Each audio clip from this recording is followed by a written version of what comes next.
Hello friends, ಎಲ್ಲರಿಗೂ ವಾಹಿನಿ media ಚಾನಲ್ಗೆ ನಿಮಗೆಲ್ಲರಿಗೂ ಮತ್ತೊಮ್ಮೆ ಸ್ವಾಗತ. ಇದೀಗ ಬಂದಿರುವ ಅಪ್ಡೇಟ್ ಬಗ್ಗೆ ಸಂಪೂರ್ಣವಾದ ಮಾಹಿತಿ ನೋಡೋಣ ಬನ್ನಿ ಸ್ನೇಹಿತರೆ. ರಾಜ್ಯದ ಮುಖ್ಯಮಂತ್ರಿ ಹಾಗೂ ಹಣಕಾಸು ಸಚಿವರಾದ ಸಿಎಂ ಸಿದ್ದರಾಮಯ್ಯನವರು ಈಗ 2026 ಮತ್ತು 27ನೇ ಸಾಲಿನ ಕರ್ನಾಟಕ ರಾಜ್ಯ ಬಜೆಟ್ ಮಂಡನೆ ಮಾಡಲಿದ್ದಾರೆ.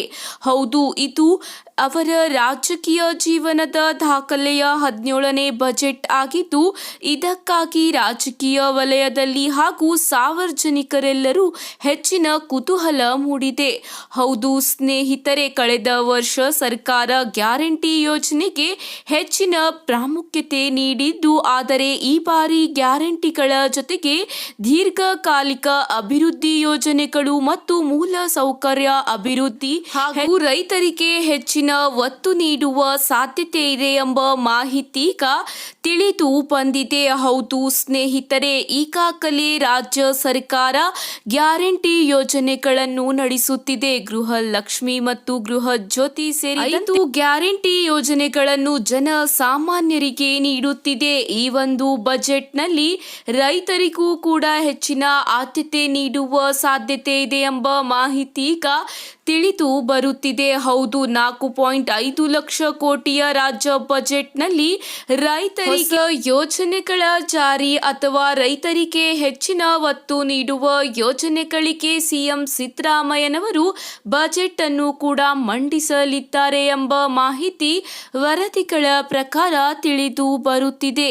ಹೌದು ಸ್ನೇಹಿತರೆ, ಇದೇ ಜನವರಿಯಲ್ಲಿ ಸಿಎಂ ಸಿದ್ದರಾಮಯ್ಯನವರು ಕರ್ನಾಟಕದ ಇತಿಹಾಸದಲ್ಲೇ ಅತಿ ಹೆಚ್ಚು ಕಾಲ ಮುಖ್ಯಮಂತ್ರಿ ಆಗಿದ್ದಾರೆ. ಹೌದು ಸ್ನೇಹಿತರೆ, ಈ ಒಂದು ಈಗ ಅವಧಿಯಲ್ಲಿ ಕೃಷಿ ಕ್ಷೇತ್ರಕ್ಕೂ ಈ ಬಾರಿ ಗುಡ್ ನ್ಯೂಸ್ ಸಿಗಲಿದೆ. ಹೌದು ಸ್ನೇಹಿತರೆ, ಮೊದಲು ಬಿಜೆಪಿ ಸರ್ಕಾರ ರೈತರಿಗೆ ರಾಜ್ಯ ಸರ್ಕಾರದ ಪಿಎಂ ಕಿಸಾನ್ ಸನ್ಮಾನ್ ನಿಧಿ ಯೋಜನೆಯ ಮೂಲಕ 2,000 ರೂಪಾಯಿಗಳ ಸಹಾಯಧನ ನೀಡುತ್ತಿತ್ತು.